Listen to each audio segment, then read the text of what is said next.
कल भारत की अवस्थिति और विस्तार पे चर्चा कर रहे थे और उसमें का थोड़ा सा भाग छूट गया था, तो उसी पे हम आज उसको आगे बढ़ाते हैं। थोड़ा बहुत बाकी रह गया था हमारा, तो उसको देख लेते हैं। इसमें जैसे जो था, एक तो राज्य कि भारत में टोटल आपको पता है कि भारत में पहले 29 राज्य हुआ करता था और 7 केंद्र शासित प्रदेश हुआ करता था। लेकिन उसमें से हुआ क्या कि अब वर्तमान में पहले की बात कर रहे हैं तो 29 राज्य हुआ करता था और 7 केंद्र शासित प्रदेश, केंद्र शासित, इसको यूटी लिख देते हैं, ठीक है, इंग्लिश में, ठीक है। तो एक्चुअली हुआ क्या कि जब कश्मीर जो था एक राज्य था, ये वाला जो एरिया है पूरा वो एक राज्य था, लेकिन इसको विभाजित कर दिया गया और इसको 2 केंद्र शासित प्रदेश बना दिए गए। यानी कि समझिए, एक राज्य को केंद्र शासित प्रदेश बना दिया गया, ठीक है। तो राज्य जो 29 थे एक कम हो गए, टोटल हो गए 28। राज्यों की संख्या कितनी हो गई? 28। और 2 केंद्र शासित, एक राज्य में 2 केंद्र शासित प्रदेश बना दिए गए। तो 2 केंद्र शासित प्रदेश जो थे वो एक को तो कश्मीर और एक को लद्दाख बनाया गया, ठीक है। इधर ये वाला कश्मीर, इधर कश्मीर था, इधर लद्दाख था। तो एक कश्मीर बना, एक लद्दाख बना। अब इसमें हुआ क्या कि जो 7 यूटी थी वो उसमें 2 जुड़ जाता है, यानी टोटल 9 केंद्र शासित प्रदेश की संख्या तो 9 हो जाती है। लेकिन वर्तमान में देखा जाए तो 8 केंद्र शासित प्रदेश है। अब ये कहाँ चेंज हुआ? तो देखिए, यहाँ पर 2 केंद्र शासित प्रदेश हुआ करती थी, एक दादर एवं नागर हवेली और दूसरा दमन एवं दीव।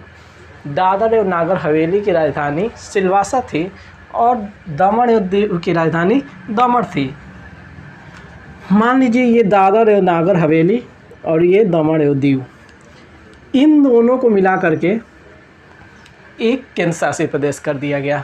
दोनों केंद्र शासित प्रदेश को मिला करके एक कर दिया गया। यानी जब यहाँ 8 हुआ तो 2 को 1 कर दिया गया, यानी कि 9 में से फिर 1 माइनस हो गया, क्योंकि 2 तो 1 बन गए ना। तो ये यानी कि वर्तमान में कितने केंद्र शासित प्रदेश है? 8। यानी कि वर्तमान की बात यदि किया जाए तो 28 राज्य और 8 केंद्र शासित प्रदेश हमारे भारत में है।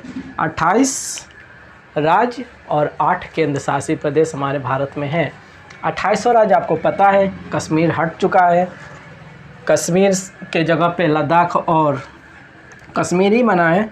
2 नए केंद्र शासित प्रदेश बने हैं। नया राज्य की बात किया जाए तो तेलंगाना 2 जून 2014 में आंध्र प्रदेश से अलग हो गया और उसकी राजधानी हैदराबाद बन गई। और आंध्र प्रदेश की राजधानी 2024 में अमरावती हो जाएगी। अभी वर्तमान में वो हैदराबाद ही उसकी राजधानी रहेगी।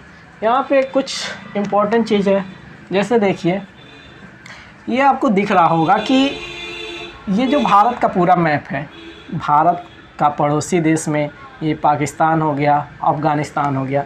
एक चीज़ ध्यान से देखिए, यहाँ पे एक रेखा है और ये यहाँ तक गई है, यानी पाकिस्तान का जो पश्चिमी छोर है, पाकिस्तान उसको स्पर्श करता है। थोड़ा सा ऊपर का ये वाला बॉर्डर जो है उससे अफ़गानिस्तान स्पर्श करता है, यानी अफ़गानिस्तान की सीमा हमारे भारत से बस थोड़ा सा लगती है। उसके बाद चाइना इधर शुरू हो जाता है और इधर तक, ठीक है ना। ये इधर तक पूरा अरुणाचल प्रदेश वाले क्षेत्र को घेरे हुए है, स्पर्श करता है। बहुत बृहद क्षेत्रफल है इसका। तो उसके बाद यहाँ पे नेपाल, भूटान है, म्यांमार है, बांग्लादेश आपको दिख रहा होगा इधर से पूरा इस तरह घुमावदार है और त्रिपुरा को 3 तरफ से घेरे हुए है। बांग्लादेश भारत के सबसे लंबा स्पर्श करने वाला सीमा है, ठीक है। सीमावर्ती देश में सबसे ज़्यादा स्पर्श करने वाला इसकी ही लंबाई है। दूसरे में चाइना आ जाता है, तीसरे में पाकिस्तान, यानी 1 नंबर पे बांग्लादेश, चाइना, पाकिस्तान, 4 नंबर पे नेपाल, फिर म्यांमार, फिर आपका आ जाएगा और ये वाला म्यांमार, और हाँ फिर भूटान, और फिर आपका फिर अफ़गानिस्तान। ठीक है, तो इस तरह से आपका 7 देखा जाए तो यहाँ पे लिख देते हैं। सबसे पहले भूटान, फिर चाइना, फिर पाकिस्तान, फिर नेपाल,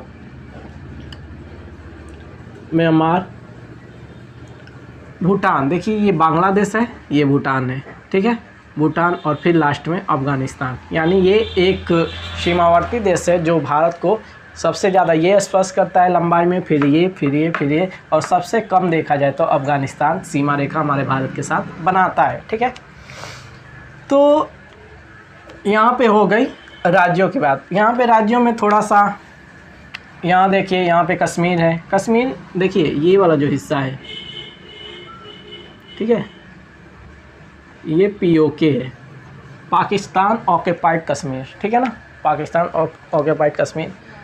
हम भारत में अभी वर्तमान में इस पर पाकिस्तान का कब्जा है, लेकिन भारत में इसको पूरा दिखाया जाता है। पाकिस्तान के नक्शे में जिस तरह हम लोग भारत के नक्शा दिखा रहे हैं, उस तरह पाकिस्तान अपने नक्शे में ये पूरा एरिया को कवर करते हुए इसको भी दर्शाता है। ठीक है, क्योंकि वो समझता है कि उनका है, लेकिन और भारत समझता है कि हमारा है। एक्चुअल में ये भारत का ही हिस्सा है, इसीलिए भारत इसको एक न एक दिन लेकर के रहेगी। ठीक है, वो अलग मुद्दा है, उस पर कभी बाद में बात करेंगे, जब इंटरनल रिलेशनशिप पढ़ेंगे तो वहाँ पे देखेंगे। ठीक है, तो यहाँ पे 28 राज्य में आपका इम्पोर्टेंट में देखा जाए तो आपको तो पता ही होगा राज्य किस तरह से है। ठीक है ना, मैप में उसको देख लीजिएगा। वैसे हम एक बार बता देते हैं, यहाँ पे आपका लद्दाख है, फिर कश्मीर, फिर इधर पंजाब, राजस्थान, फिर इधर गुजरात हो जाएगा, गुजरात के बाद महाराष्ट्र, कर्नाटक, इसी में एक छोटा सा गोवा, फिर आपका यहाँ पे केरल केरल,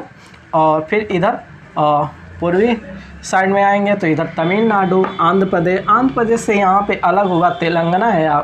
तेलंगाना है, और तेलंगाना के बाद यहाँ आंध्र प्रदेश, उड़ीसा, और फिर पश्चिम बंगाल से इधर आपका सिक्किम शुरू हो जाता है। यहाँ पे बिहार, यहीं पे झारखंड है, उत्तर प्रदेश है, यहाँ उत्तराखंड है, हिमाचल प्रदेश है। इस तरह से बहुत राज्य यहाँ पे है। यहाँ पे बीच में पूरा मध्य प्रदेश का एरिया है। ठीक है, इधर यहाँ पे सिक्किम है, इधर देखा जाए तो ये वाला अरुणाचल प्रदेश वाला पूरा क्षेत्र है, ये बीच में असम है, और ये त्रिपुरा, ये मिजोरम, यहाँ पर नागालैंड और मणिपुर यहाँ पे स्थित है। ठीक है, इस तरह से पूरे भारत अवस्थित है। आपको मैप में आसानी से दिख जाएगा, आप अपने एटलस में जब देखेंगे तो उसमें एक एक चीज़ बहुत ही विस्तार से दिख जाएगा, आपको पता है।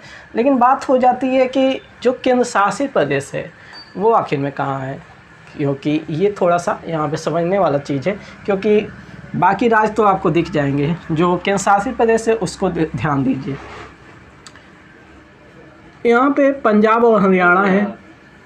पंजाब और हरियाणा की जो राजधानी है चंडीगढ़, ठीक है ना, पंजाब और हरियाणा की जो राजधानी है चंडीगढ़, वो यहाँ पे, ठीक है, यहाँ पे पंजाब और हरियाणा की राजधानी चंडीगढ़ है। दोनों की मिक्स राजधानी है। ठीक है, जैसे हैदराबाद और तेलंगाना की मिक्स राजधानी है, उसी तरह से यहाँ पे चंडीगढ़, हरियाणा और पंजाब की मिश्र राजधानी चंडीगढ़ है। ठीक है, ये आपका पहला केंद्र शासित प्रदेश यहाँ से शुरू होता है।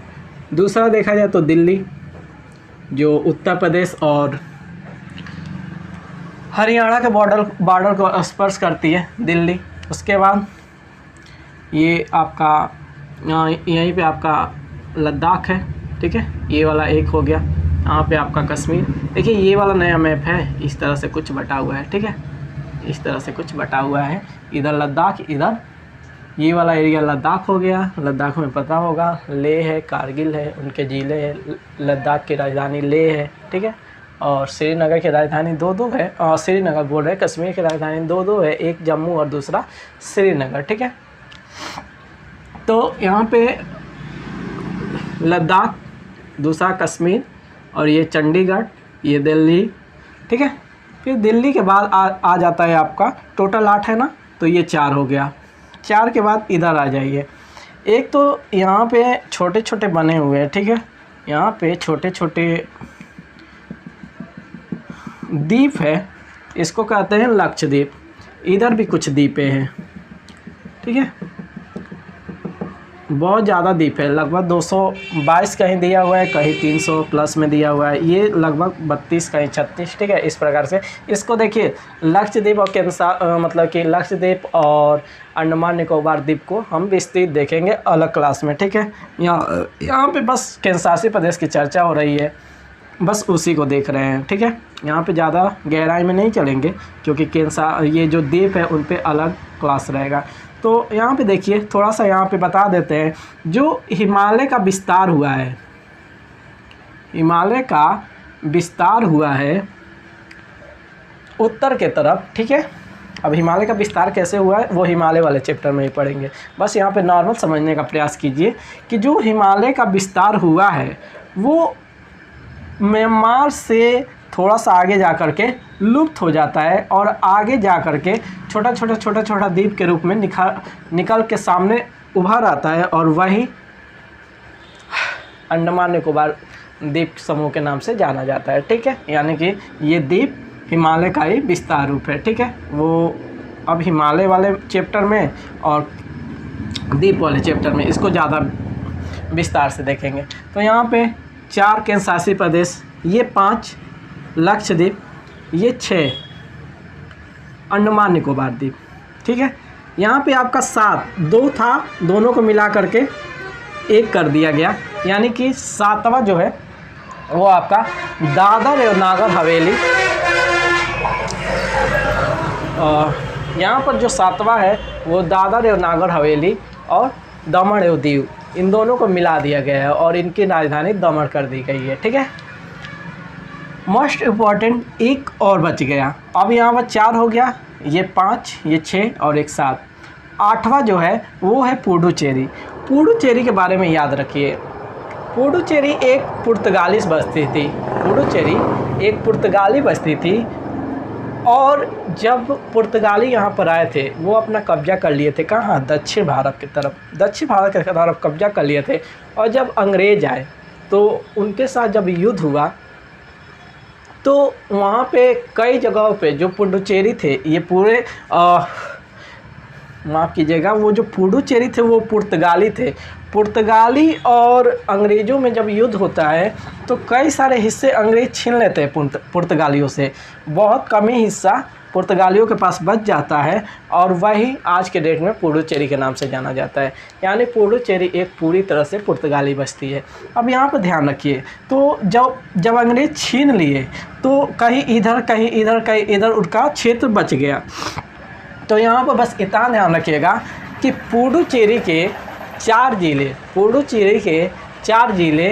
3 राज्यों में छितराए हुए हैं। अब कैसे कैसे छितराए हैं ये देखिए, यहाँ पे है केरल, यहाँ है तमिलनाडु। केरल में 1 राज्य है, तमिलनाडु में 2 है, और आंध्र प्रदेश में 1 राज्य है।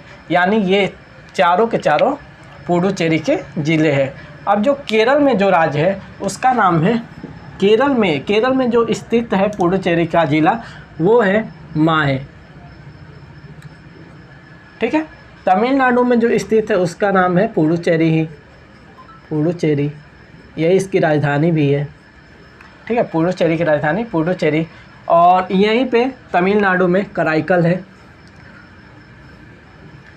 कराईकल। और जो आंध्र प्रदेश में स्थित है वो उसका नाम है यनम, ठीक है, उसका नाम है यनम। यानी कि पुडुचेरी का 4 ज़िला 3 राज्यों में छितराए हुए हैं। केरल में माहे, तमिलनाडु में पुडुचेरी और कराईकल, और आंध्र प्रदेश में यनम। यानी कि इस तरह से यदि आपसे पूछा जाए कि पुडुचेरी के कितने ज़िले हैं वर्तमान में, तो 4 ज़िले हैं, ठीक है। और इस प्रकार से वो फैले हुए हैं, ठीक है। ये आपके 8 केंद्रशासित प्रदेश हो गए। यहाँ पे आपको दिख रहा होगा, देखिए यहाँ पर एक थोड़ा सा रेखा पे चर्चा कर लेते हैं। मैकमोहन रेखा भारत और चाइना के बीच है, मैकमोहन रेखा भारत और चाइना के बीच है।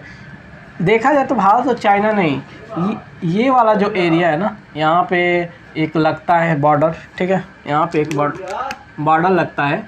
तो यहाँ पे जो बॉर्डर लगता है वो भारत और चाइना के बीच, यानी कि अरुणाचल प्रदेश और चाइना के बीच में लगता है, ठीक है ना, अरुणाचल प्रदेश और चाइना के बीच में लगता है, ठीक है। तो वो है मैकमोहन रेखा। यहीं पे पाकिस्तान के साथ कौन सा रेखा लगता है, पाकिस्तान और अफ़गानिस्तान। पहले ड्यूरंड रेखा हुआ करता था, भारत का क्षेत्र पूरा ये हुआ करता था, पाकिस्तान वाला हिस्सा भारत का जब हुआ करता था तो भारत और अफ़गानिस्तान के बीच में ड्यूरंड रेखा हुआ करता था, ठीक है ना, भारत और अफ़गानिस्तान के बीच में ड्यूरंड रेखा हुआ करता था। और ये जो रेखा है पाकिस्तान बनने से पहले अफ़गानिस्तान के साथ लगता था, भारत और पाकिस्तान। लेकिन जैसे ही ये पाकिस्तान बन जाता है वैसे ड्यूरंड रेखा भारत के साथ नहीं लगता, वो पाकिस्तान और अफ़गानिस्तान के साथ बीच का वो रेखा हो जाता है, ठीक है। 15 अगस्त 1947 में एक रेखा खींच दी गई थी, ये जो दिख रहा है आपको, इसी पर एक मान लीजिए ऐसे एक रेखा खींच दी जाती है, ठीक है, और उसका नाम हो जाता है रेड क्लिफ रेखा, ठीक है। रेड क्लिफ एक कमेटी थी, वो हिस्ट्री का सब्जेक्ट है। यहाँ पर बस इतना ध्यान रखिए कि भारत और पाकिस्तान के बीच में जो रेखा है उसे रेड क्लिफ रेखा के नाम से जाना जाता है, ठीक है। तो ये भारत के वस्ती और विस्तार से लेकर के चर्चा थी, बाकी का अब ये यहीं तक था, ठीक है। अब इसके यदि इससे ज़्यादा जाते हैं तो वो दूसरे चैप्टर में प्रवेश कर जाएंगे, जो सही नहीं होगा, क्योंकि यहाँ पे जो छूटा हुआ था बस उसी का चर्चा था। यहाँ पे आपको दिख रहा है सब कुछ, ठीक है। तो कुछ बचा नहीं, केंद्र शासित प्रदेश भी बता दिए, राज्य भी ऊपर ऊपर बता ही दिए। राज्य को देख लीजिएगा आप लोग, वो वैसे तो आप लोग हमेशा इसको पढ़ते आते हैं तो ज़्यादा इसके बारे में, ठीक है। तो यहाँ पे आप समझ लीजिएगा। और एक चीज़ और ध्यान दीजिएगा, ये जो है ये दक्षिणतम बिंदु, भारत का दक्षिणतम बिंदु नहीं है, ये अंडमान निकोबार का एक इंड्रा पॉइंट है, ठीक है ना, जिसे पिग्मलियन पॉइंट भी कहते हैं। वो है 6 डिग्री 4 मिनट पे स्थित है, जो हम कल की क्लास में आपको बताए हुए हैं, ठीक है। इसको थोड़ा सा ध्यान दीजिएगा। वैसे हम जब केंद्र शासित प्रदेश बताएंगे तो उसमें हम यानी कि केंद्र शासित प्रदेश बोल रहे हैं, ये जो द्वीप के बारे में जब चर्चा करेंगे तो बताएंगे ये पूरा का पूरा आपका मूंगा द्वीप से बना हुआ, ठीक है, मूंगा चट्टानों से बना हुआ द्वीप है। इसकी अलग एक हिस्ट्री है, ठीक है, तो उसको भी देखेंगे कि इसका क्या इतिहास रहा है, ये किस तरह से निकल करके आता है, इसकी अलग इतिहास, इसके बारे में तो थोड़ा सा बता ही चुके हैं कि ये हिमालय का भी विस्तार है, इसके बारे में अभी बताना है। ये मूंगा चट्टानों से बनी हुई है, इसका कुछ आर्थिक उपलब्धियाँ भी है, ठीक है, मछलियों के दृष्टि से भी ये इम्पोर्टेंट हो जाता है द्वीप, तो वो हम देखेंगे नेक्स्ट वीडियो में, ठीक है। तो चलिए फिर जो छूटा था उसको देख लीजिएगा आप लोग, ठीक है, धन्यवाद।